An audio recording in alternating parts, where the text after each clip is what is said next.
So, something I wanted to talk about. Um, Specifically, I kind of figured it out when I was hitting Bob, is knife hand strikes. Specifically to the throat, and how much I was missing my mark.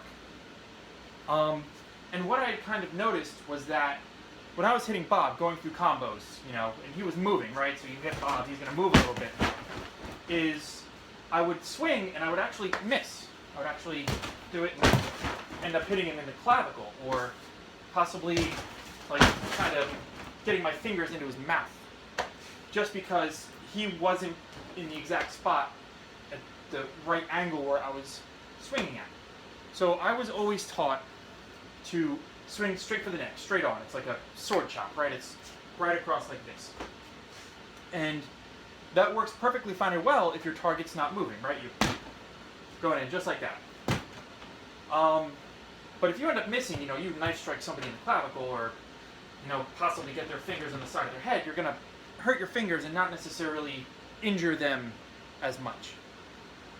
So one of the things I altered was I actually changed the angle from which my strike was coming. So instead of going straight across as he was moving, I would actually go upwards, almost a little bit more like an uppercut, like kind of under the chin, aiming like that. And I noticed that more often I would hit my mark, at least where I wanted to hit. Right, so kind of like that. Now, I've also realized that while I was doing this, is I'm not hitting with the parts that I was taught to hit with as often.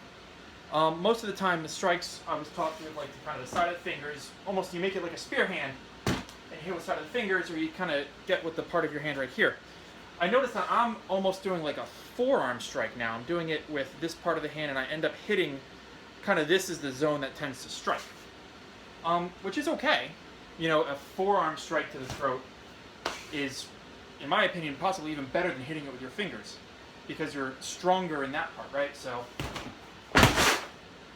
and you can go, if he goes a little far back, if he goes a lot far back, it doesn't matter. You can even move in with it, and no matter what, you're at least going to be hitting a vital point. If you hit under the chin and move his head back, that's okay. So uppercut like this, uppercut like that, fine. Or you're at least going to be, if you hit the clavicle, you're at least going to be moving up and hitting him like that. Or if you end up banging into the clavicle, you're at least not doing it with your forearm, which is more effective than doing it with possibly your fingers. So, just something else that you can add to your training if you find that you're not making your mark with your knife strikes as often. All right, hope it helps.